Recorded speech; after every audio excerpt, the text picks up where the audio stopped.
বিসমিল্লাহির রহমানির রহিম। ধন্যবাদ অতিথিবৃন্দ ও বিভিন্ন অঞ্চলের শ্রমিক ভাইয়ের, আসসালামু আলাইকুম।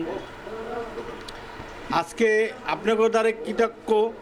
আমি দুঃখ প্রকাশ যে আনন্দ লাগছে, আমি অনেক আগে থেকে বলছি যে আমি দক্ষিণ সুরমা একটা অফিসে লাগবে, এই অফিসের কোনো ব্যবস্থা করতে পারি না। তা আপনাদের যে সাহায্যে আমাদের যে অফিসটা উদ্বোধন হয়েছে, এই অফিসটা রক্ষা করা আপনাদের দায়িত্ব। এই অফিসটা আপনারা চালাবেন, আপনারা করবেন। যেবেল অফিস উদ্বোধনের দিনে যেবেল আপনারা হাত বাড়াইছেন, এইভাবে অফিসটা যাতে আমাদের সবসময় থাকে এখানে, সেই জন্য আপনারা সাহায্য করবেন।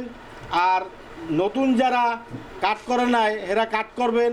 আর এই প্রতিদিন অফিস খোলা থাকবে। প্রতিদিন আপনাকে সুখ দুঃখের কথা আপনারা অফিস আইয়া আলোচনা করবেন। আর এই যে অফিস আপনারা রেস্ট নিতে পারবেন, সবসময় অফিস খোলা থাকবে। আর আপনাদের যে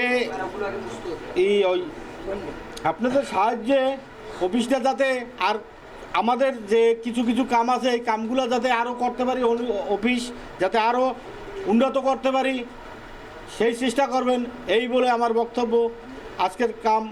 আজকের এই সমাবেশ এখানে করলাম। আর একটা কথা বলতে ভুলে গেছে, এই যে আমাদের মরুম আজাদ ভাই, এই আজাদ ভাই কিন্তু তিলে তিলে এই সংগঠনটা টিকাই রাখছে।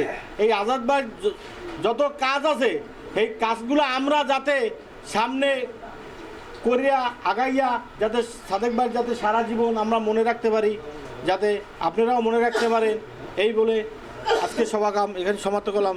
ধন্যবাদ সবাইকে।